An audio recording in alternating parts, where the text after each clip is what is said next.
My name is Norris Litchfield, and in my 68 years, I have learned one simple truth. Never show people your true capabilities, especially family, especially children. Penelope and I lived most of our lives in a neat one-story house on Alder Street in suburban Delano. It was a pleasant three-bedroom structure with a well-kept garden and good, though not luxurious, furnishings. The neighbors thought we were a typical middle-income couple.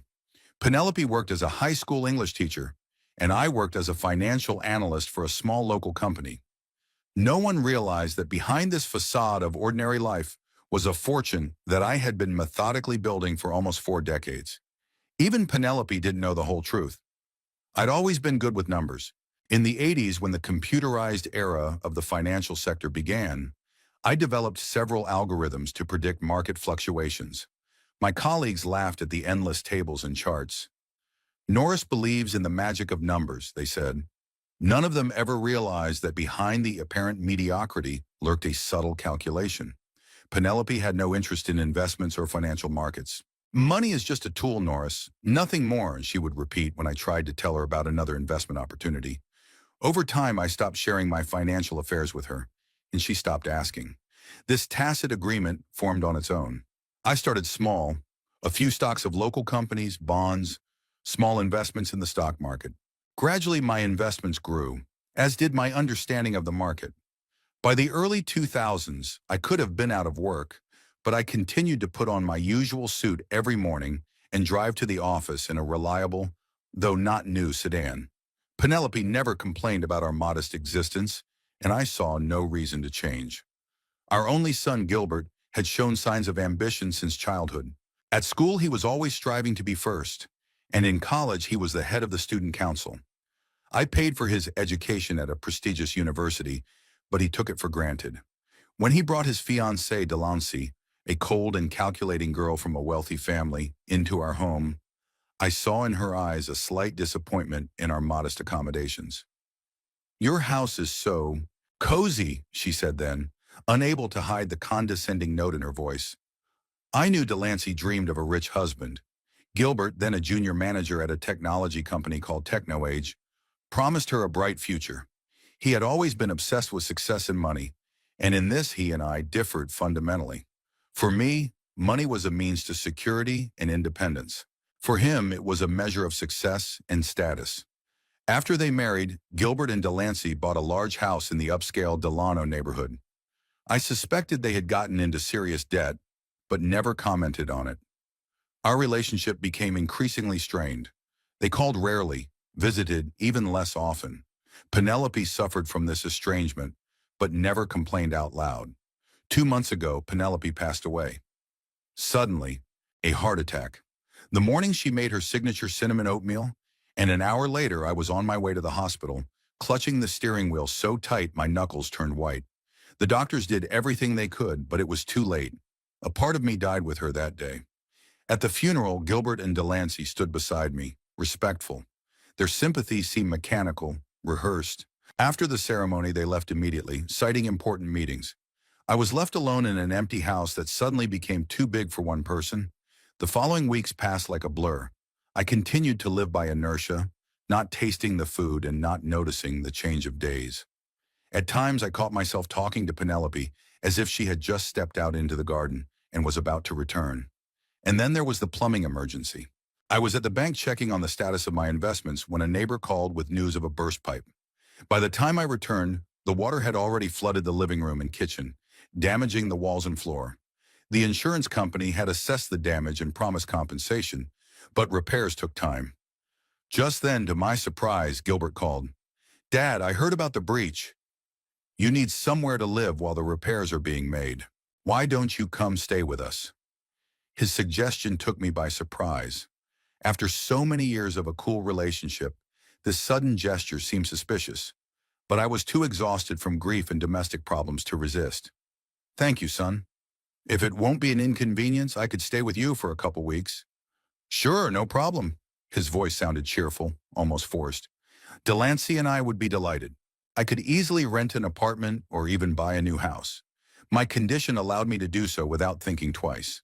But something inside, perhaps a desire to know my son's true attitude, or just a reluctance to be alone at such a difficult time, pushed me to accept his offer. When I arrived at their house with 2 suitcases, Delancey greeted me with a strained smile. Their house was exactly what I expected. Modern, cold, impersonal. The guest bedroom they'd assigned me looked immaculate, but impersonal like a room in a nice hotel. "Make yourself comfortable, Dad." "Make yourself at home," Gilbert said, quickly showing me to my room. "Dinner's at 7. We usually have everyone eat what they want, but Delancey's going to cook something special tonight." That first dinner turned out to be awkward. Delancey served lasagna that tasted like frozen convenience food, even though she assured me she had cooked it herself. Gilbert talked about his work, bragging about non-existent successes. I pretended to listen with interest. "How are your finances, Dad?" Gilbert suddenly asked. "Will insurance cover the repairs? Do you need any help?" "I'll manage," I replied succinctly. "Been handling it all my life." They exchanged quick glances, the meaning of which I couldn't decipher. That first night, lying in an unfamiliar bed, I thought of Penelope, of our cozy home, of the life we'd built together, and of the strange twist of fate that had brought me under the roof of a son with whom I had little in common. The next morning brought the first hint of how my stay here would turn out. I went down to the kitchen around 8 o'clock to make myself some coffee. Gilbert was already there, dressed in an expensive suit and engrossed in his phone. "Ah, Dad, you're awake," he said, without taking his eyes off the screen. "Coffee's in the locker on the right. And by the way, could you load the dishwasher? Delancey and I are in a hurry to get to work." It was a small thing, but the tone in which he said it, as if it went without saying that I'd be doing my homework, made me wary. Delancey came down a few minutes later, impeccably dressed and with perfect makeup.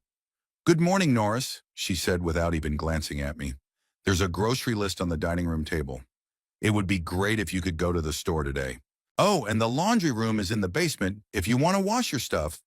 They left without waiting for my response, leaving me alone in their perfectly furnished kitchen with a cup of cooling coffee in my hand. At that moment, I didn't yet know how much worse things would get, but even then, I sensed the first signs of disrespect that would turn into open defiance in the following weeks. I looked at the shopping list on the table and wondered for the first time if I had made a mistake in accepting my son's offer. In the 2 weeks of living in Gilbert and Delancey's house, I had become a domestic servant. What started with an innocent request to load the dishwasher quickly grew into an endless list of chores. Every morning I found on the kitchen table a to-do list for the day, written in Delancey's neat handwriting.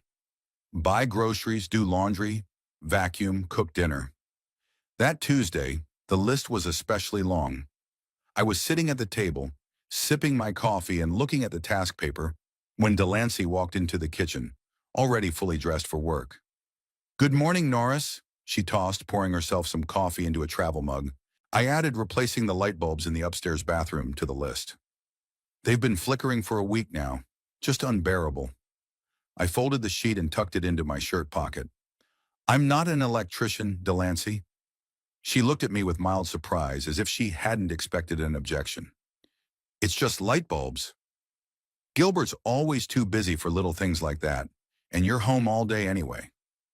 "I have a meeting with a contractor today about fixing up the house," I pointed out. Delancey rolled her eyes. "It'll take 5 minutes, Norris. The light bulbs are in the cabinet under the sink. And please don't forget dinner. Gilbert and I are going to be late tonight, but I'd like to come home to a cooked meal." She whisked out of the kitchen, leaving behind a plume of expensive perfume and a feeling that my time and convenience were of no consequence. Gilbert came down a few minutes later, tying his tie on the fly. "Dad, have you seen my blue notebook? The one with the company logo on it?" "No," I replied, watching him frantically rummage through the stack of papers on the edge of his desk. "Damn, I needed it for today's meeting." He ran a hand through his hair, ruffling it even more. "Could you look for it while I'm gone? He should be around here somewhere. And by the way, my white shirts need to be picked up from the dry cleaners. The address is in the phone book." I nodded silently, suppressing the urge to remind him that I was his father, not his personal assistant. Gilbert grabbed his briefcase and ran out of the house without even saying goodbye. Left alone, I slowly finished my coffee, looking out the window at the manicured backyard. I remembered how Gilbert had run around our modest garden as a child, how we'd built a birdhouse together, how I'd taught him to ride a bicycle. Where had that inquisitive boy with the bright eyes disappeared to? When did he turn into this superficial, selfish man? I tried to remember if there were signs of this back in his childhood. Gilbert had always been persistent, sometimes even stubborn. When he was 10, he demanded a new bicycle, even though the old one was perfectly serviceable. At 16, he insisted on his own car, which Penelope and I couldn't afford, or rather chose not to buy, though I could have. In college, he complained constantly about his limited budget, comparing himself to his more affluent peers. Maybe I pampered him too much, or was I being too strict? Penelope always said I demanded too much from him. He's just a kid, Norris. Let him enjoy his childhood. Or maybe the problem was that Penelope and I lived modestly when we could afford so much more.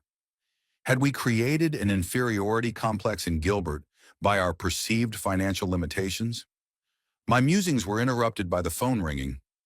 It was the contractor informing me that it would take at least another 3 weeks for Penelope and me to renovate our house. I was not happy about the news, but I consoled myself with the thought that I would soon be back to my usual independence. After the call, I still decided to fulfill part of Delancey's list to avoid conflict. I went to the dry cleaner, changed the light bulbs in the bathroom, and bought groceries for dinner. On the way back, I stopped by a local coffee shop where I usually spent time with my laptop, checking on the status of my investments. At a nearby table sat 2 men in business suits, engrossed in conversation. I hadn't intended to eavesdrop, but when I heard the name Techno Age, I was involuntarily wary. The problem is that the company needs a major investor, or there will be serious layoffs in 6 months, said one of them, a short man with graying hair. His interlocutor nodded.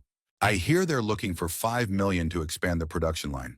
Without that money, their competitors will just eat them alive. I carefully pulled out my laptop and, pretending to mind my own business, continued to listen to the conversation. Apparently, the company where Gilbert and Delancey worked was in serious financial trouble. Their new product required significant investment, and current investors were hesitant. That explained Gilbert's nervousness in recent weeks, and perhaps their sudden hospitality towards me. They were clearly afraid of losing their jobs, and thus their ability to pay the mortgage on their luxury home. I opened my browser and began to explore. Techno Age was indeed in a difficult position. Their stock had been falling for the last 3 quarters, with competitors launching more innovative products. The company was urgently looking for an investor willing to invest a large sum of money in exchange for a controlling interest. Interesting. Very interesting. In the evening, I made dinner, baked chicken and vegetables. When Gilbert and Delancey got home, it was almost 9 o'clock. They entered the kitchen with tense faces, clearly after a hard day's work. It smells delicious, Delancey said as she took off her coat. At least there's something good about this day. Gilbert silently opened the bottle of wine and poured himself a full glass, which he drank almost in a volley. Rough day? I asked, arranging the food on plates. Not a word for it, Gilbert muttered. The board has been pushing management all day. If we don't find an investor soon, layoffs will start. Delancey threw him a warning glance. Gilbert, I don't think your father is interested in the company's problems. Actually, he is, I objected. I was a financial analyst for 30 years after all. Gilbert looked at me with mild surprise. Really? I never realized you were interested in anything other than your tables and charts. Those tables and graphs were my job, Gilbert. I set the plates on the table, and I was pretty good at it. Delancey snorted but held back the comment. Gilbert poured himself more wine. If you must know, the company needs an investor willing to put $5 million into a new production line, he said. Without that, we simply won't survive in the market. I nodded, pretending this information was new to me. And what are the chances of finding such an investor? Honestly, not very high, Gilbert rubbed his eyes. Most potential investors consider the risk too high. What about your position? I asked. In the event of layoffs, we're safe, Delancey replied quickly. Gilbert has a good relationship with management, and my department is too important to the company's image. Her confidence seemed contrived, and I noticed Gilbert winced slightly at her words. After dinner, they retired to the living room to watch TV, leaving me to clear the table and wash the dishes that couldn't be loaded into the dishwasher. I didn't mind. It gave me time to think. Investing $5 million was a manageable task for me. My fortune, neatly spread over various assets, was well in excess of that amount. But was it worth investing in a company in such a precarious position? From a purely business point of view, probably not. But from the perspective of a man living as a servant in his own son's house for 2 weeks, it could be an interesting experiment. The next morning, the story repeated itself. The to-do list on the kitchen table, the hurried request before leaving for work. But this time, Delancey added a new item. Norris, we're having a small dinner for coworkers on Saturday. I've left recipes and a guest list. It's nothing complicated, just need to have everything ready by 6 p.m. I looked at her puzzled. You want me to cook for your guests? Well, yeah, she shrugged as if it went without saying. You're going to be home anyway. And you're a pretty good cook, judging by last night's dinner. I felt anger boiling up inside, but held back. What if I have other plans for Saturday? Delancey raised her eyebrows in surprise. You have plans? Her tone, that condescending question, as if a person my age couldn't have a life of her own, finally pissed me off. Yes, Delancey, I do have plans, and they don't include being your personal chef. She frowned. You live in our house, Norris. I don't think helping with a little dinner is such a big ask. I'm living in your house temporarily, at your own invitation, I reminded her, and I am grateful for that. But that does not make me your servant. At that moment, Gilbert entered the kitchen, already ready to leave. What's going on? He asked, shifting his gaze from me to Delancey. Your father is refusing to help with Saturday night dinner, she said with a hurt look. Gilbert sighed. Dad, we're just asking for a little help. Is it difficult for you? It's not about difficult, Gilbert. It's about respect. I stood up from the table. Ever since I moved here, you've been treating me like free labor. I don't mind helping around the house, but I won't fulfill the role of your personal cook and cleaner. Gilbert exchanged a glance with Delancey. You do realize we both work full-time, right? We have busy schedules. We just thought you might want to be helpful since you're living here for free. For free? I repeated. You offered to let me stay here because my house is being renovated. I didn't ask for it. And if I had known it would oblige me to become your servant, I would have preferred to rent an apartment. No one is making you a servant, Gilbert objected, but you must realize that your staying here creates additional expenses. Electricity bills, water bills, groceries. I couldn't believe my ears. My own son, earning a six-figure sum a year, insinuating that I was burdening him with my presence. If it's a matter of money, I can pay my own living expenses, I said coldly. Name the amount. Gilbert blushed. It's not about money, Dad. It's about mutual aid. We've provided you with a roof over your head in a time of need, and it seemed natural to us that you'd want to thank us in some way. Thank you by becoming your servant? I shook my head. I'm your father, Gilbert. I changed your diapers, taught you to read, paid for your education, and now you think I should be grateful for the opportunity to cook and clean for you? Delancey glanced defiantly at her watch. We should get to work. We can discuss this tonight. They left, leaving me in the silence of the kitchen, alone with my thoughts and my growing irritation. After they left, I sat down at my laptop and continued yesterday's research. TechnoAge was a publicly traded company, but the controlling interest was owned by the founder, who was now looking for a buyer. I contacted my financial advisor and made an appointment for the afternoon. I was met at the consulting firm's office by Hugh Barlow, with whom I had worked for 15 years. He was one of the few people who knew the true extent of my fortune. Norris, good to see you. He shook my hand firmly. My condolences about Penelope. She was a wonderful woman. Thank you, Hugh. Yes, she was. We settled into his office and I outlined my interest in TechnoAge. Financially, it's a risky investment, Hugh said, looking at the data on his computer.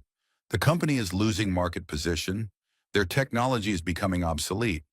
But if you invest enough to develop a new production line, they have a chance. Is $5 million enough money? For starters, yes. It will give them the respite they need and the opportunity to launch a new product. But are you really interested in this company? It's not exactly your usual investment profile. I smiled. Let's just say I have a personal interest. My son and his wife work there. Hugh nodded understandingly. Oh, that's what it is. You want to help them keep their jobs? Not really, I told him about my situation and how I was being treated at Gilbert House. Hugh listened with increasing amazement. And you want to buy the company to, what? To get back at them? I'd call it a lesson. Sometimes people need to be reminded of simple things like respecting your parents. Hugh leaned back in his chair, contemplating the situation. That's a possibility. I can arrange a meeting with the founder of TechnoAge. He's looking for a quick deal without too much publicity. But are you sure you want to go that route? I remembered all the humiliation of the last few weeks, the to-do lists on my desk, the condescending glances, the treatment like a burden. Yes, Hugh, I'm absolutely sure. Returning home, I felt a strange excitement. For the first time in a long time, I had a purpose, something that superseded the pain of losing Penelope. I was going to teach my son and his wife a lesson they would not soon forget.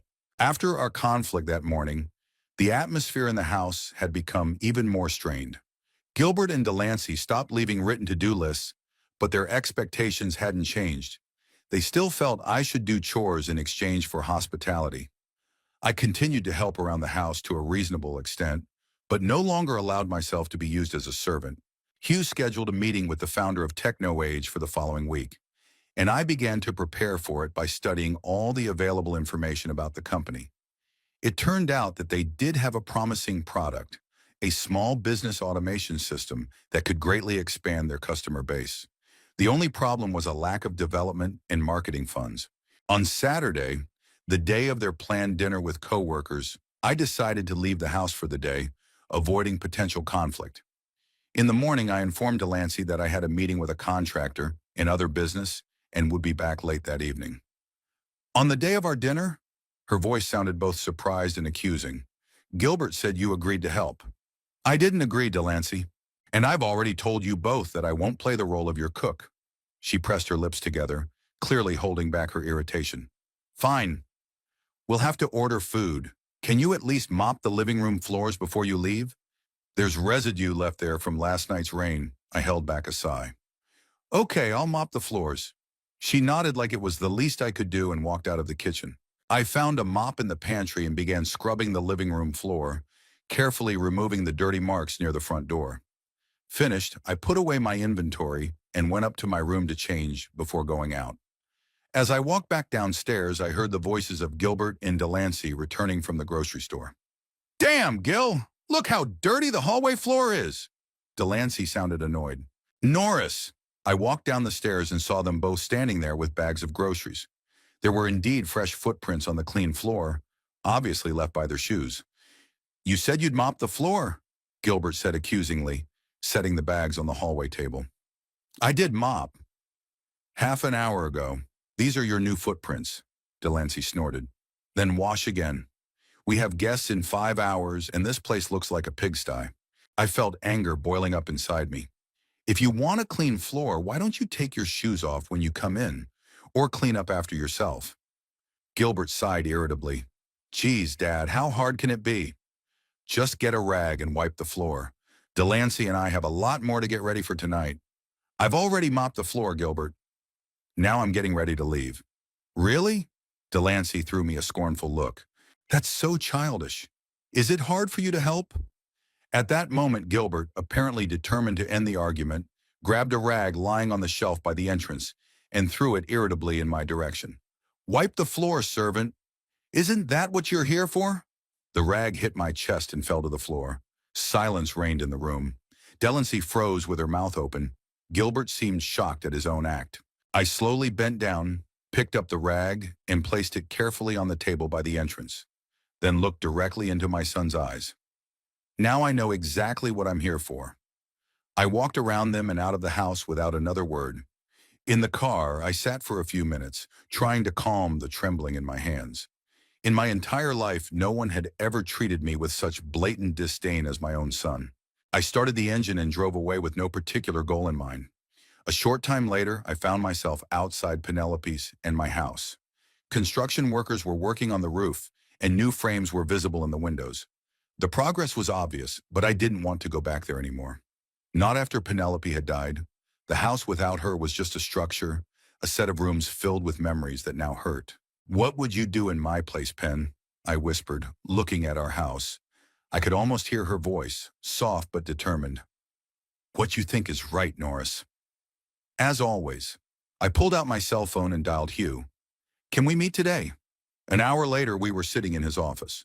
I recounted what had happened this morning, not hiding my anger and frustration. I want to move faster, Hugh. Tomorrow, if possible. He raised his eyebrows. The meeting with Blakelock I can reschedule for tomorrow, if you're sure. But aren't you in a hurry? 5 million is a serious sum, even for you. This isn't just a business decision, Hugh. It's a personal one. He looked at me carefully. That's exactly why I'm worried. Personal emotions aren't the best basis for investment. In this case, that's exactly what I need. Hugh gave in. All right, I'll set up a meeting for tomorrow. But before that, we need to talk to a lawyer. If we act, we need to make sure everything is drawn up flawlessly. I woke up the next morning with a clear head and a firm decision. While Gilbert and Delancey were still asleep, it was Sunday, and they must have stayed up late with guests. I quietly gathered the necessary papers and left the house. Hugh was already waiting for me in his office along with Marilyn Hover, a corporate lawyer with an impeccable reputation. Mr. Litchfield, she extended her hand to shake mine.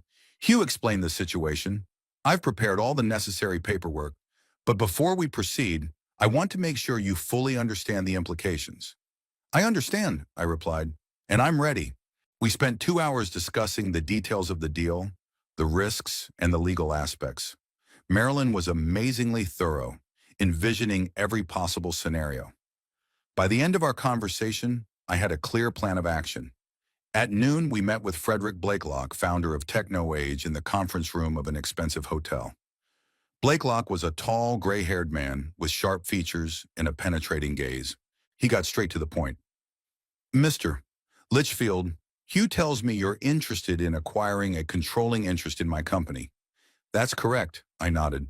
I've reviewed your financial statements and business plan. You have excellent potential, but need the funds to realize a new production line. Blakelock watched me carefully. Many investors don't see it that way. They only see the current problems and falling stock. I'm not many investors, I smiled. I see the promise of your automation system for small businesses. With the right funding and marketing, it could take a significant market share. Blakelock relaxed slightly. Finally, someone who really understands our product. Are you in this field? I'm a former financial analyst, been investing for over 30 years. He nodded respectfully. And what's your price? $5 million for a 51% stake, I said, provided you remain on the board of directors as a consultant. Blakelock frowned. $6 million. $5,250,000, and the deal should close tomorrow, I replied. I have other investment options waiting for my decision. We haggled for another half hour until we settled on the sum of $5.5 million. Marilyn fixed all the details in the paperwork, and we set the final signing for tomorrow morning. There's one more thing, I said when the major issues were settled. I want my name off the public records. Everything will be handled through a trust. Blakelock raised an eyebrow. An unusual request. I have personal reasons. I assure you, everything will be perfectly legal. He shrugged. I don't care what the transaction is formalized through, as long as the money arrives in the account tomorrow. It will arrive, I assured him. When I got back to Gilbert and Delancey's house, they were sitting in the kitchen with tense faces. They were obviously waiting for me. Dad, Gilbert began, as soon as I entered, about yesterday. I want to apologize. I was wrong to throw that rag. It was unacceptable. His apology sounded sincere, but I knew my son. He wasn't apologizing out of genuine remorse, but because he realized he'd crossed the line and was afraid of the consequences. Accepted, I said briefly. Delancey tried to smile. We left you dinner. And by the way, the evening went great, even though you couldn't attend.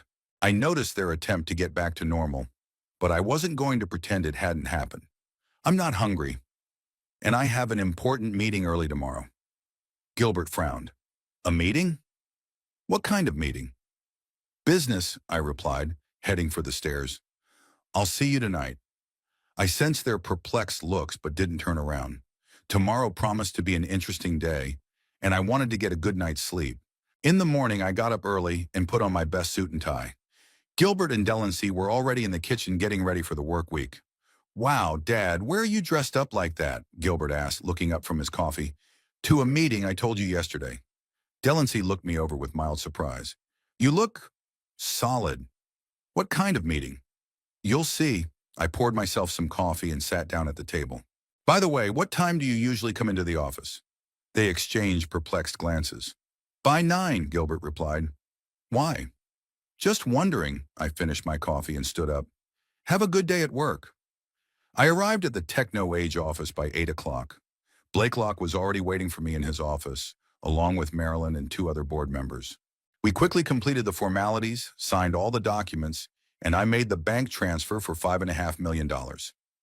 Congratulations, Mr. Litchfield, Blakelock said, shaking my hand. You are now officially the majority owner of Techno Age. I can't say it's easy for me to part with control of the company I created, but I'm glad it's in good hands. I'll do my best to justify your trust. Marilyn handed me a folder of paperwork. It's all official. You can now introduce yourself to the board and staff at any time. Immediately, I said, please call an emergency meeting of the board of directors and department heads for 9:30. Blakelock raised his eyebrows in surprise. So soon? I don't like to postpone important business. At 9:30, I stood in the conference room of Techno Age's headquarters, waiting for the meeting to begin. Through the glass wall, I watched the company executives enter the room, talking among themselves. Gilbert wasn't among them. He wasn't senior enough to sit on the board. At precisely 9:30, Blakelock stood up and addressed the audience. Ladies and gentlemen, I have gathered you to introduce the new owner of the controlling interest in Techno Age. This morning, a deal was closed that will provide our company with the necessary funds to develop a new production line and marketing campaign. Allow me to introduce Mr. Norris Litchfield. I stepped forward to the sound of restrained applause and polite smiles. But the first thing I noticed was the shocked face of my son standing in the doorway of the conference room with a folder of documents in his hands. He had obviously been asked to bring something to the meeting, and now he froze, unable to believe his eyes. Thank you, Frederick, I addressed the crowd. I am honored to be a part of Techno Age. I've been watching your company for a long time and believe in its potential. With the right management and enough investment, we can take it to the next level. I talked about plans and strategies, about new opportunities and prospects, but all the time I was watching Gilbert out of the corner of my eye. He stood motionless, his face pale and his eyes dilated with shock. After my presentation and a few questions from the board members, I called for a short break. When most of the executives had left the room, I approached my son, still standing at the door. Gilbert, what a surprise to see you here. He gulped. Dad, what's going on? What's this all about? I smiled. Isn't it obvious? I just became your boss. A tense silence hung in the conference room. Gilbert stood in the doorway, unable to take his eyes off his father, who had just been introduced as the new owner of the company. The file folder slipped from his weakened fingers, scattering papers across the floor. We'll continue in 15 minutes, I announced to the assembled executives, who watched our silent scene with curiosity. When the hall emptied, I approached my son. His face was pale as if he had seen a ghost. How is that possible? His voice trembled. Where did you get that kind of money? I allowed myself a slight smile. All my life I've been saving and investing, Gilbert. Your mother never emphasized money, and I saw no reason to brag about my financial successes. But $5 million? He shook his head, unable to comprehend what he had heard. 5.5, I corrected, and that's only a fraction of my assets. Gilbert opened his mouth but couldn't utter a word. His world was crumbling before his eyes. All his life he had thought of his father as a humble servant with a disability, a man who could be patted on the shoulder and sent to scrub the floors. Now, however, he stood before his new boss. We need to talk, I said, but not here and not now. Tonight, at home. In the meantime, please gather up those papers and get back to your duties. I have a lot of work to do. I left him in a daze and returned to the conference room where the executives were already gathering to continue the meeting. We spent the next 2 hours discussing the company's growth strategy, financing a new production line, and reorganizing departments. I was in my element, operating with numbers and business concepts. Many of those present were surprised by my competence. They probably expected to see just a rich investor, not someone with a deep understanding of the financial market and the technology sector. Toward the end of the meeting, one of the executives asked a question that no doubt piqued everyone's interest. Mr. Litchfield, what are your plans for the current leadership of the company? I looked around at those present.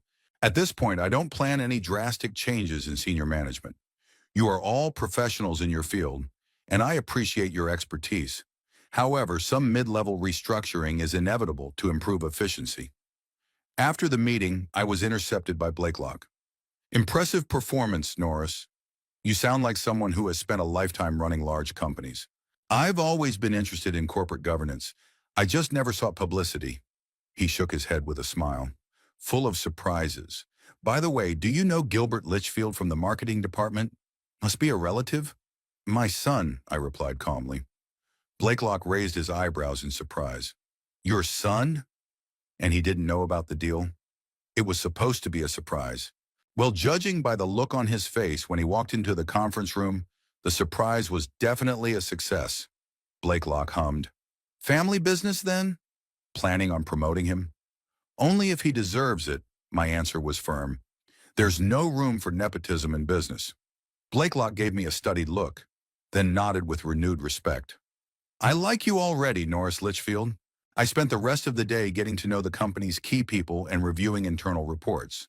To my surprise, Delancey didn't show up in my office, even though, as head of PR, she should have been one of the first to know the news. Gilbert had probably already contacted her, and they were now feverishly considering their strategy. Around 6 in the evening, I decided it was time to head back to my son's house. Now it wasn't just an opportunity to relax after a day's work. It was the next act of our family drama. When I entered the house, Gilbert and Delancey were sitting in the living room with tense faces. They were obviously waiting for me. Delancey jumped up as soon as I crossed the threshold. Norris, is it true? Gilbert said you bought the company? Controlling interest, I corrected, taking off my coat. But yes, I own TechnoAge now. She exchanged a quick glance with Gilbert, then smiled in surprise. That's amazing. Why didn't you tell us earlier that you had these opportunities? We could have. She hesitated but quickly continued. We could have helped you with that decision. I didn't need help. I made my way into the living room and sat down in the chair across from them. I've been making financial decisions on my own for 40 years. Gilbert coughed nervously. Dad, we're just stunned. You never told us you had a fortune like this. Why would I have mentioned it? I asked calmly. So that you would treat me differently? With more respect, perhaps. A man doesn't have to be rich to earn respect, Gilbert, especially from his own children. They both looked ashamed, but I could see that behind that facade, their brains were working feverishly, counting the numbers and opportunities that my sudden wealth had opened up to them. Of course, Dad, Gilbert pitched forward with genuine, or well-played, contrition. I know the last few weeks have been unideal. Delancey and I have been too busy with work and may not have given you the attention you deserve. Maybe. I raised an eyebrow. Gilbert, you threw a rag at me and called me a servant. He blushed. I was out of line, I apologize. It's been a difficult time for all of us. After Mom died, with the problems at the company, which have now been resolved, Delancey put in, smiling again. Thanks to you, Norris. You saved the company. And your jobs, I added. Bye? That bye hung in the air like a sword of Damocles. They exchanged worried glances. What do you mean? Gilbert asked cautiously. I mentioned at the meeting today that I'm planning some mid-level restructuring to improve efficiency. It may affect your positions as well. Delancey turned pale. But Norris, we're family. There's no room for nepotism in business. I repeated the words I'd said to Blakelock. Every employee has to earn their place and their paycheck. Gilbert looked lost. You want to fire us? After all we've done for you? I couldn't hold back a bitter laugh. And what exactly have you done for me, Gilbert? Sheltered me in my house after the accident and then treated me like a domestic servant? Left to-do lists on the kitchen table? Demanded that I do your laundry and cook for your guests? We were just asking for help. He started, but I held up my hand, stopping him. Don't. We both know how it really was. There was a heavy pause. I could see them frantically trying to find a new approach, a new strategy. What do you plan to do with the company? Gilbert finally asked, trying to move the conversation in a more businesslike direction. What any responsible owner should be doing is taking it to the next level. The first step is to start up the new production line you've all been talking about for so long. Then it's optimizing the management structure, eliminating inefficiencies. And we're one of those inefficiencies? Delancey's voice held an ill-concealed alarm. That's up to you, I stood up. On your work, your professionalism, and your attitude. Not just to me, but to the company as a whole. I headed for the stairs, but stopped on the first step. Oh yeah, one more thing. I'm moving tomorrow. Moving? Gilbert jumped up from the couch. Where to? Your house renovations aren't finished yet. I bought a new house, or rather, rented one while the renovations are going on. A penthouse in the center of town. I think I'll be more comfortable there. But Dad, Gilbert looked confused. Are you uncomfortable here? Not that it's bad. I allowed myself a slight smile. I just don't want to be your servant anymore. With those words, I headed upstairs, leaving them to digest their new reality. In my room, I began to pack my things, feeling oddly peaceful. The revenge plan had begun to take effect, but I wasn't sure it was revenge anymore. More like justice. A lesson that was long overdue. The next day, I arrived at the office earlier than usual. On my new desk, I found a note from Gilbert, written in his neat handwriting. Dad, we need to talk. I'll be in your office at 8:30 if that's okay. Regards, Gilbert, respectfully. It's funny how quickly attitudes change when you're suddenly a millionaire and the boss. At exactly 8:30, there was a knock on the door, and Gilbert entered the office with a folder in his hands and a nervous smile on his face. Good morning, Dad. He sat down across from me. I thought you might be interested in learning more about my department's current projects. Sure, I leaned back in my chair. I'm all ears.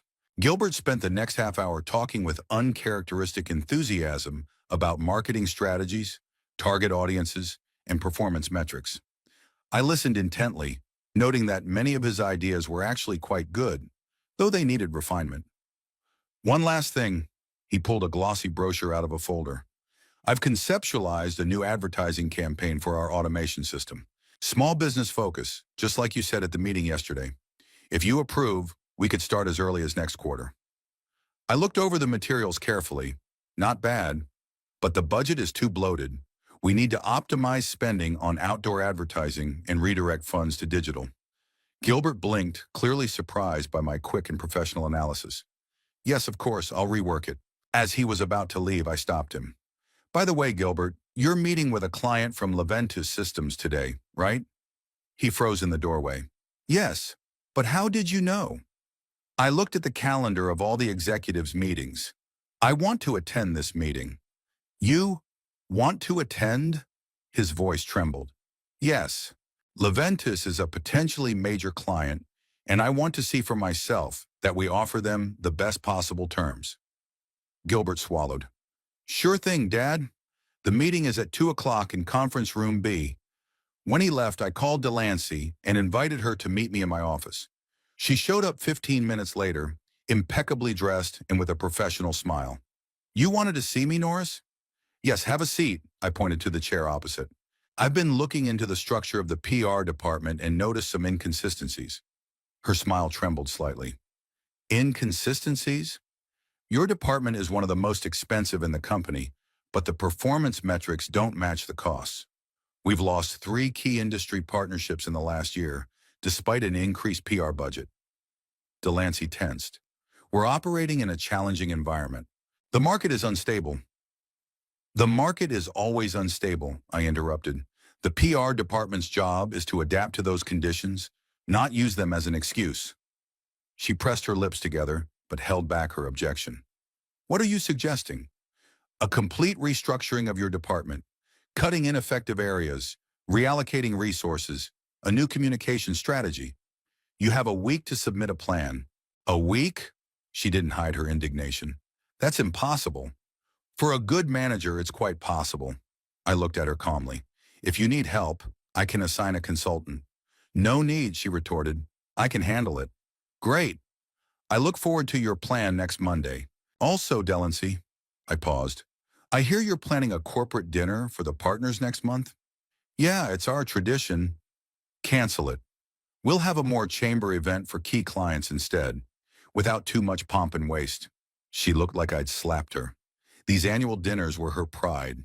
an opportunity to shine in front of her coworkers and partners. Whatever you say, she stood up. Anything else? Yes, one last thing. I want you to attend a meeting with Leventus Systems today at 2. But it's a marketing department meeting. It's a company management level meeting now, I smiled. I'll see you at 2. Left alone, I allowed myself a moment of satisfaction. Gilbert and Delancey were, for the first time in a long time, talking to me as someone deserving of respect. Granted, it was a forced respect based on fear and self-interest, but it was a start. The meeting with Leventus went better than I expected. Gilbert was well prepared, his presentation clear and compelling. Delancey, despite her obvious irritation, answered questions about the company's reputation in a professional manner. I watched them with a new feeling. Not pride, no, but a certain recognition of their professionalism. When the Leventus representatives left, satisfied with our proposals, I congratulated the team on a successful meeting. Gilbert was literally glowing with praise, and Delancey allowed herself her first genuine smile all day. Good job, I told them both. Keep up the good work. That evening, I moved into my new temporary home, a spacious penthouse overlooking the city. Unpacking, I felt free for the first time in a long time. No to-do lists on the kitchen table, no condescending glances, no demands to scrub the floors or cook dinner. Looking out at the city at night from the panoramic windows of my new living room, I pondered my plan. It had begun to come to fruition, but that was only the beginning.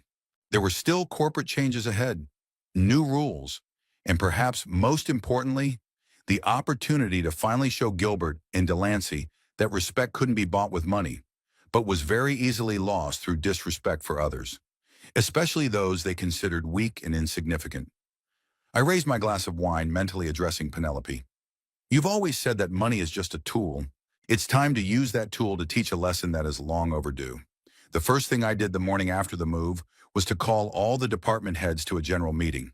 The spacious conference room quickly filled with people, among whom I noticed both Gilbert, who took a seat in the far corner, and Delancey sitting with a tense expression next to her colleagues from the PR department.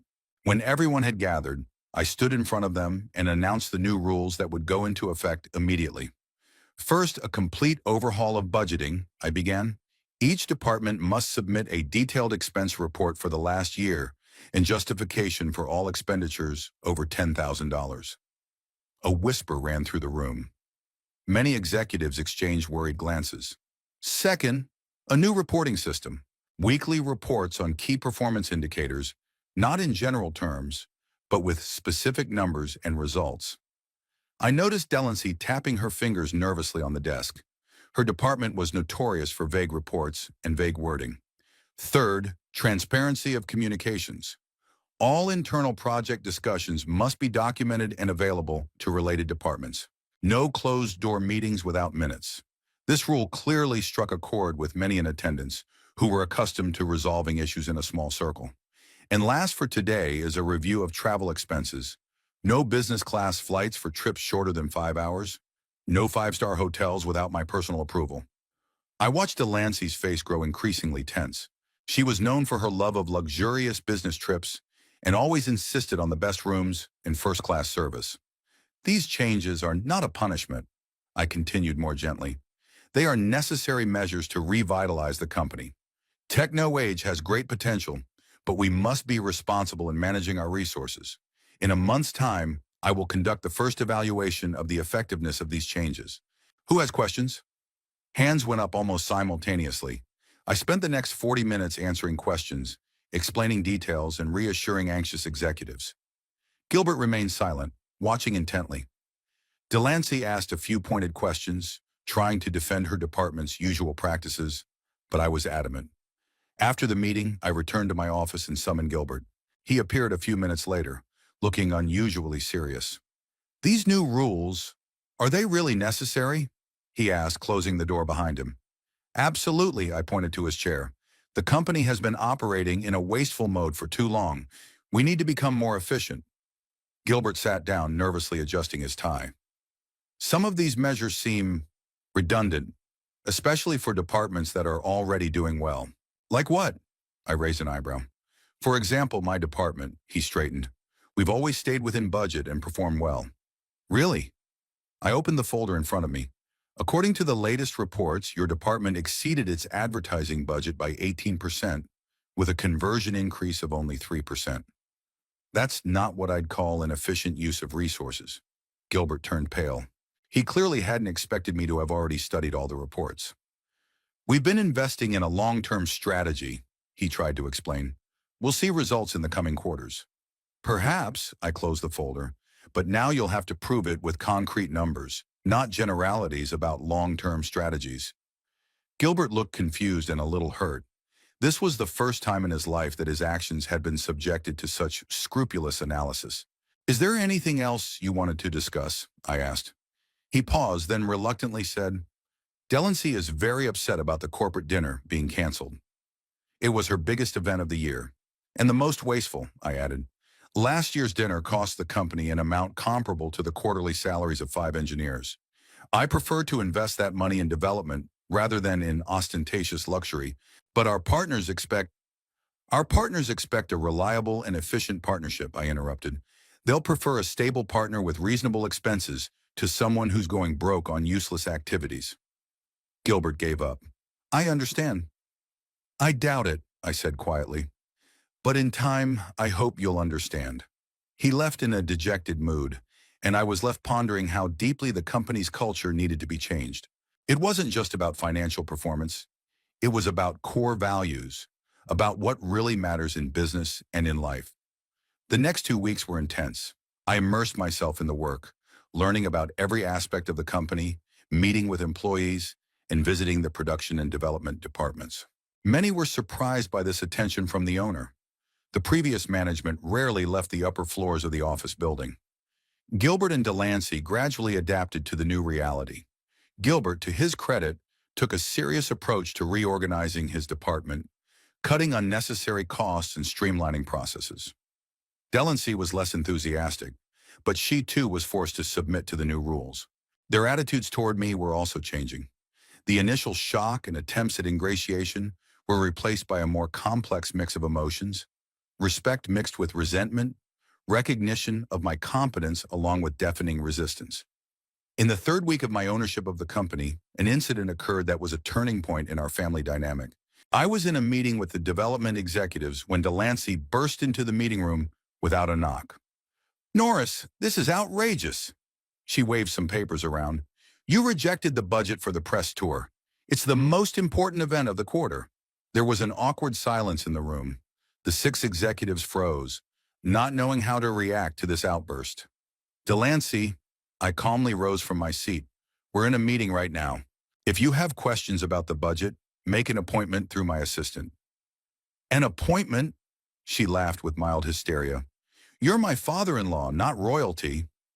I heard someone in the audience gasp quietly. Apparently not everyone was aware of our kinship. I'm the owner of the company, I replied in the same calm tone, and we're discussing an important project right now. Please step outside and wait for the meeting to end. Delancey looked like she was about to object, but then looked back at those present and realized how inappropriate her behavior was. She turned abruptly and walked out, slamming the door loudly. I apologize for this interruption, I said, returning to the interrupted discussion. So, where were we? The meeting continued, but I could feel the gazes of those present lingering on me from time to time. The news of the family connection between the company owner and the department heads would surely spread around the office by the end of the day. After the meeting, I found Delancey in her office. She was sitting at her desk, still angry, but already realizing the inappropriateness of her outburst. What happened is unacceptable, I said, closing the door behind me. You embarrassed both yourself and me. You turned down a crucial project with no explanation. She was still trying to defend herself. I rejected it because it was redundant and inefficient. Spending $120,000 on a press tour for 10 journalists is a waste. But there's no buts, Delancey. You can organize an equally effective press tour for half that amount. And if you can't, perhaps we should rethink the leadership structure of the PR department. That threat silenced her. She sat looking at me with poorly concealed indignation. One more thing, I added. Don't ever mention our kinship in a work setting again. I'm not your father-in-law here. I'm the owner of the company, and I expect appropriate professional treatment. I walked away, leaving her alone with her thoughts. Returning to my office, I ran into Gilbert, who apparently had already heard about the incident. "Dad, what happened to Delancey?"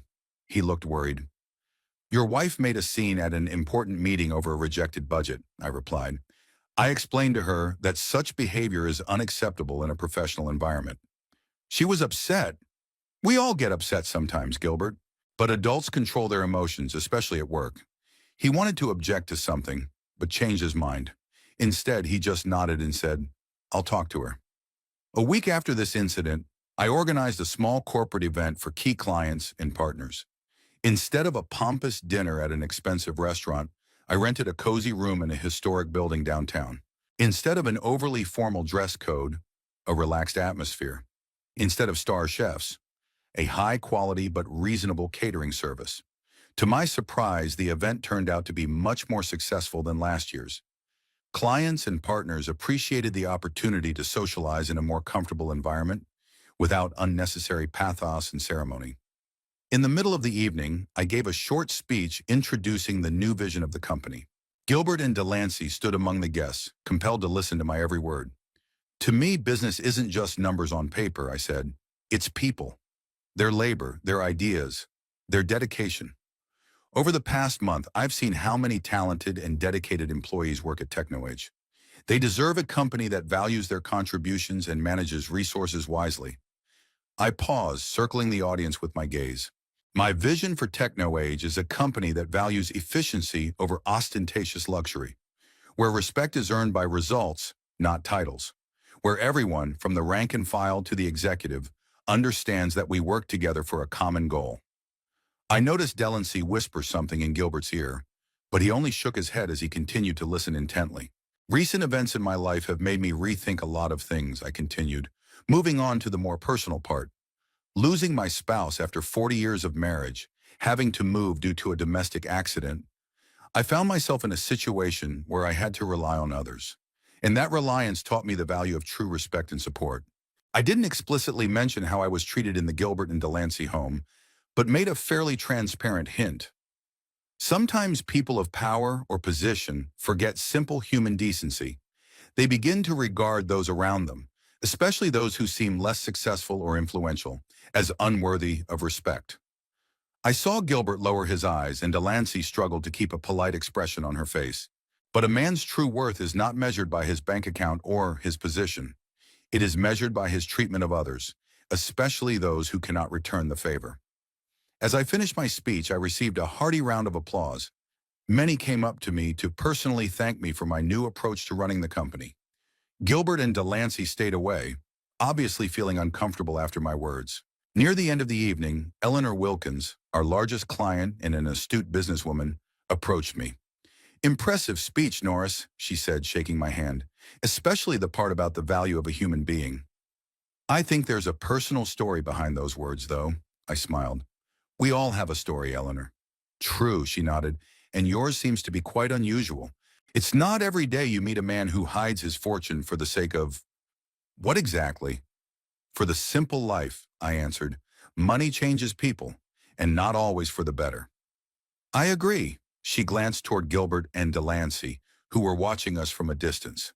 "Your children, I presume?" "My son and his wife," I confirmed. "They work for the company." "And were unaware of your condition until recently?" Her insight was impressive. "They didn't know," I admitted. "It's been an enlightening revelation for all of us." Eleanor smiled understandingly. "Life is full of lessons, Norris. I hope your children have learned theirs." "Time will tell," I said, "but I'm an optimist." After the event, I returned to my penthouse suite feeling oddly peaceful. The evening had been a success. My vision for the company had been enthusiastically received. And, most importantly, I had publicly articulated my values without resorting to direct accusations. Sitting in my chair with a glass of whiskey, I thought about Penelope. Would she approve of my actions, or would she find them unnecessarily harsh? "You've always been kinder than me, Pen," I whispered into the void. "But you haven't tolerated disrespect either." In 40 years of marriage, Penelope had never once asked me about our finances. She knew we lived comfortably, but never inquired about the details. "You handle that part of our lives, Norris, and I trust you." she would say when I tried to discuss investment decisions with her. At first, I thought she just wasn't interested in the topic. Later, I realized it was her way of expressing trust. She knew I would never jeopardize our safety, and that was enough. I never told her how significant our fortune had become, partly out of a habit of modesty, partly out of fear that money might change our simple but happy lives. Now looking back, I wondered if it had been the right decision. Maybe I should have trusted her completely as she had trusted me. My musings were interrupted by a phone call. It was Gilbert. "Dad," his voice sounded unusually serious. "Can I talk to you?" "In person." "It's almost midnight, Gilbert." "I know, but this is important. Can I come over?" I hesitated, then agreed. 30 minutes later, he was at my place. As he entered the penthouse, he looked around with undisguised amazement. My new home was strikingly different from the modest house I'd lived in with Penelope. "Impressive," he said, walking into the living room. "I never realized you had such taste." "People often underestimate those they don't know well," I replied, pointing to a chair. "What did you want to talk about?" Gilbert sat down, rubbing his hands together nervously. "About your speech today." "It was very personal." "Yes, it was." I poured myself another whiskey. "You want one?" He nodded, and I held out his glass. "I know that Delancey and I have treated you in a bad way," he began. "But you have to understand, we've been under tremendous pressure. The job, the mortgage, the uncertainty with the future of the company." "Gilbert," I interrupted him, "pressure is no excuse for disrespect, especially to your parents." He took a sip of whiskey, wrinkling his nose at the strength. "I know, and I'm really sorry, especially about that rag story. It was unforgivable. And yet you're looking for excuses." "No," he shook his head. "I'm just trying to explain. We're not bad people, Dad. We just got lost somewhere along the way." I looked at my son carefully. He had changed noticeably in the last month. More serious, more responsible. Perhaps this lesson had done him good after all. "Does Delancey know you're here?" I asked. "No," he looked away. "She's still too proud to admit she's wrong. But she's changed too, believe me. This month has been a sobering." "I hope so, Gilbert. For both your sakes." He finished his whiskey and set the empty glass on the table. "There's something else I've been meaning to ask. Why didn't you ever tell us about your condition? Not even your mom?" I sighed, bringing my thoughts back to Penelope again. "Your mother knew we were wealthy. She just wasn't interested in the details. And you, I wanted you to learn to appreciate hard work and honesty, not easy money. Maybe I was wrong to hide the truth, but I was afraid that money would change our family." "And yet it did change them," Gilbert said quietly. "Eventually." "Yes," I agreed, "but not in the way I feared. They showed their true faces, and perhaps that's for the best." Gilbert stood up, preparing to leave. "Thanks for listening to me, Dad, and for not firing us. A lot of people in your shoes would have done just that." "I haven't decided what to do with your positions yet," I answered honestly. "That will depend on your future work and behavior." He nodded understandingly. "Fair enough. I won't let you down, this time sincerely." As the door closed behind him, I returned to my thoughts about Penelope and how I'd kept the truth about our financial situation from her. Maybe I should have been more open. Maybe it would have prevented the problems we were facing now. But there was no changing the past. I could only move forward, learning from my mistakes and trying not to repeat them in the future. And maybe helping Gilbert and Delancey learn their own lessons from this history. It's been 2 months since I acquired a controlling interest in TechnoAge. In that time, the company has changed significantly. It has become more efficient, more transparent, more focused on results than process. The new production line was successfully launched, and the first customer feedback exceeded our expectations. I met with the contractor renovating my old house every week. After another such visit, I realized that I didn't want to just go back to my old home. I needed something new to symbolize my new life. I asked the architect to completely redesign the project, keeping only the foundation of the structure. "Are you sure?" he asked doubtfully. "It will greatly increase the cost and time of the work." "I'm sure," I replied. "Money isn't a problem, and I'm in no hurry to get anywhere." I spent the next weeks off work, choosing materials, furniture, and appliances for the renovated house. It was a strange but pleasant feeling, to create a space completely according to my desires, without looking at the opinion of others and without limiting myself in means. In parallel with the renovation of the house, the company was being reorganized. I scrutinized the work of each department, identifying inefficient processes and redundant positions. By the middle of the third month of my ownership of TechnoAge, the reorganization plan was ready. I convened the board of directors to present the plan.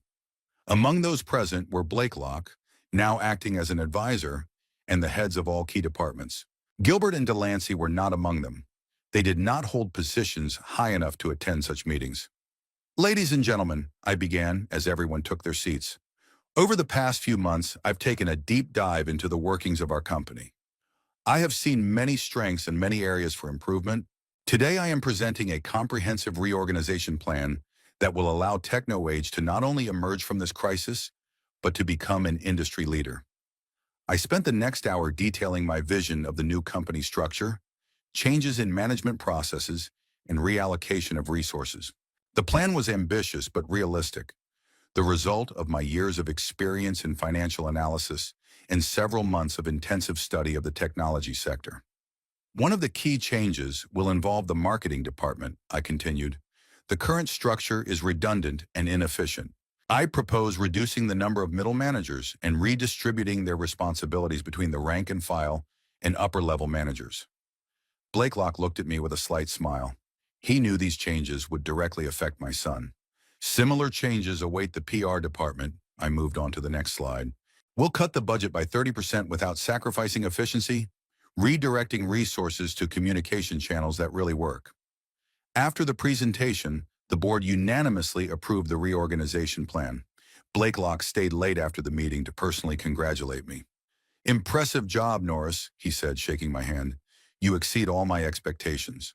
And how will your son and daughter-in-law take the news about their departments?" "They'll have to adapt like everyone else," I replied. "There's no room for sentimentality in business." Blakelock nodded respectfully. "You're a born leader. It's a shame you've kept that talent hidden for so long." "All in good time," I said, "and now it seems my time has come." That evening, I summoned Gilbert and Delancey to my office. They came in together, tense but outwardly calm. "Have a seat." I pointed to the chairs across from my desk. "Today, the board of directors approved a reorganization plan for the company. I wanted to personally inform you of the changes that will affect your departments and positions." Delancey nervously gripped the armrests of her chair. "And what are those changes?" "Substantial." I opened a folder of documents. "The PR department will be cut by 40%. Your management position will be eliminated. In its place, a communications manager position will be created with a much narrower scope of responsibilities and a corresponding salary adjustment." "Adjustment?" She squinted. "You mean a reduction?" "By 35%, I said calmly, without emotion. "Given the actual workload and market rates, that's more than fair." Delancey went pale. This is outrageous. I've worked for this company for 5 years. I built the entire PR department from scratch. And in the last 2 years, the efficiency of that department has decreased by 20%, while the budget has increased by 30%, I parried. "It's not personal, Delancey. It's business." She opened her mouth to object, but Gilbert put his hand on her knee, stopping her. "What about me?" he asked quietly. I shifted my gaze to my son. "Your position will also be restructured. Instead of department head, you'll become senior marketing manager. The pay cut is 25%. Gilbert looked as if he expected the worst. "I see. And when do these changes take effect?" "From the 1st of next month. You have 2 weeks to decide whether to stay with the company under the new terms or seek other opportunities." Delancey jumped up from her seat. "This is revenge, isn't it?" "For the way we treated you?" I looked at her calmly. "If it was revenge, Delancey, I'd just fire both of you. It's a business decision based on objective performance analysis. You get exactly what you deserve with your work. No more, no less. Let's go." Gilbert stood up and took his wife's hand. "We need to discuss this at home." After they left, I sat in my office for a long time yet, reflecting on our conversation. I was honest. It was indeed a business decision based on objective metrics, but I couldn't deny that I felt a certain satisfaction in seeing them realize the consequences of their actions. A week after that conversation, my new home was ready. It was completely transformed. Spacious, bright rooms, modern appliances, comfortable furniture. The house kept its soul, but became much better than before. Moving day was symbolic for me, the beginning of a new chapter of life, without pretense, without self-restraint, without compromising my own desires. When the last box was unpacked, I stepped out into the garden, now replanned by an experienced landscaper. Among the new plants and paths, I kept the rose bush that Penelope and I had planted in our first year of marriage.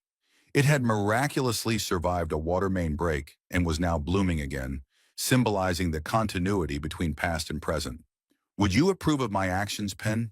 I asked quietly, touching the delicate petals. "Am I being too hard on them?" The wind ruffled the leaves slightly and I thought I heard her soft voice. "You always did what you thought was right, and you were usually right." That same evening, I got a call from Gilbert. "Dad, we've made a decision," he said without preamble. "We're staying with the company." "Both of you?" I was a little surprised. "Yes, Delancey isn't thrilled, but she realizes that it's going to be hard to find a comparable position in the current market situation. And me?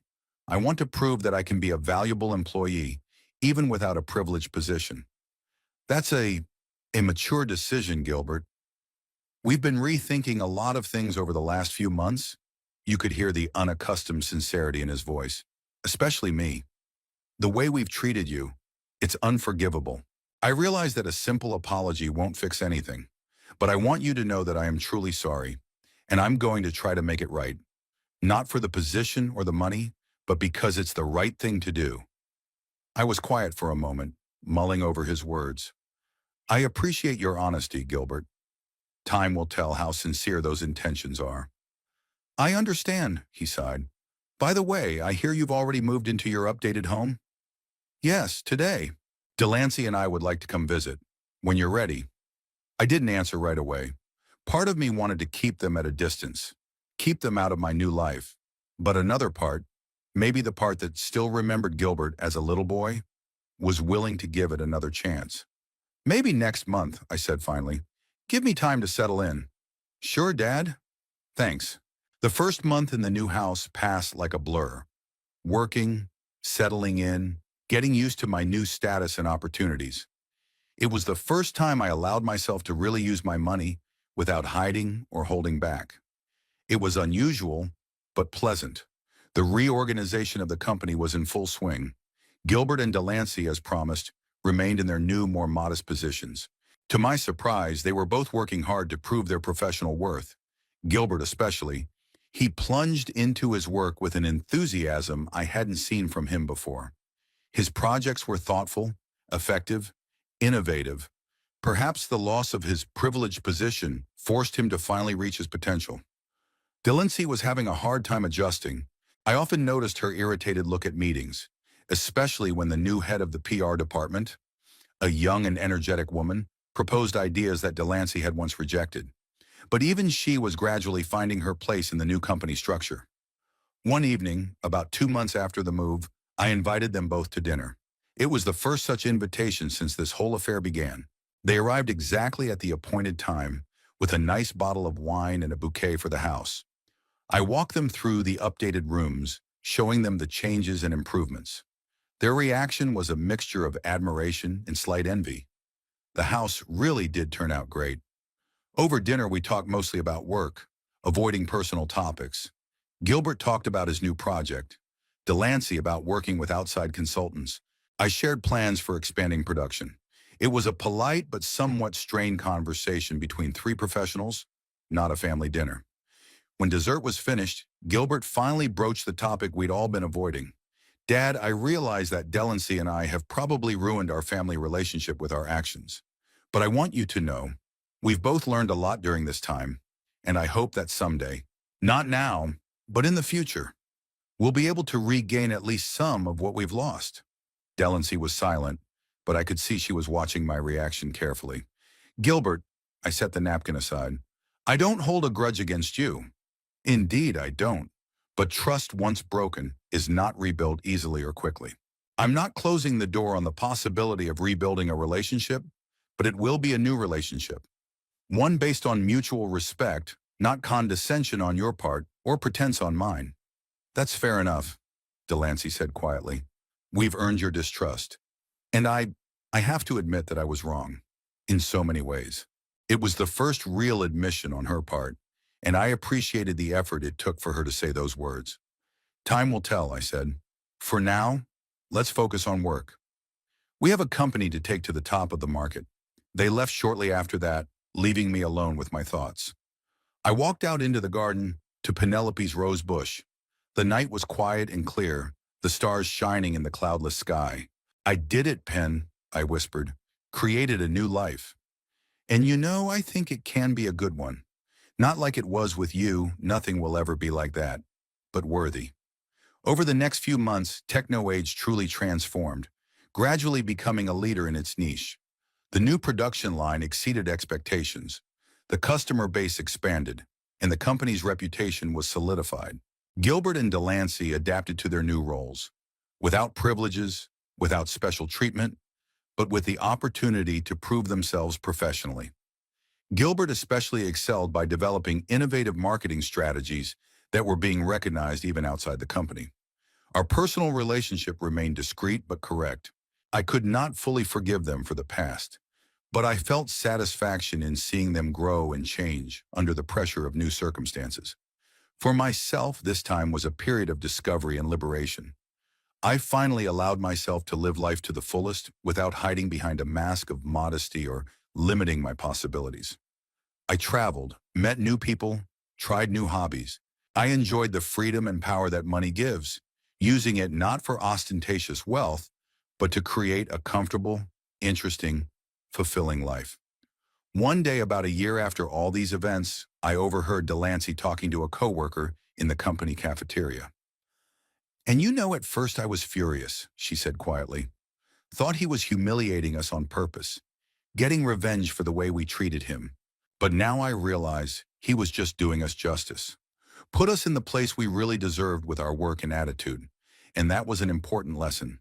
Painful, but necessary. I stayed out of their conversation, quietly withdrawing, but those words stayed with me. Perhaps my lesson had indeed been learned. Perhaps this story had made us all better in the end. Me, by eliminating the need to pretend, Gilbert and Delancey, by teaching me to value real merit over the appearance of success. That evening, sitting in my garden with a glass of good whiskey, I reflected on all the twists and turns that had led me to this moment. About 40 years of happy marriage to Penelope, about the years of hidden wealth, about the difficult relationship with my son, about how a random plumbing accident led to a complete rethinking of my entire life. Sometimes you have to lose what you have to truly appreciate it, I said, turning to the stars. And sometimes you have to lose the respect of others to learn to respect yourself. I raised my glass in a silent toast to Penelope, to the past that had shaped me, and to the future I was now building on my own terms. Back at the company, Gilbert and Delancey continued in their new positions, gradually regaining their professional reputations, but no longer without the privileges and advantages that their kinship with the owner had given them. They accepted their new position, not of their own free will, but under the pressure of circumstances they had created. And I had finally found a balance between the modesty I had always valued and the opportunities my fortune afforded me.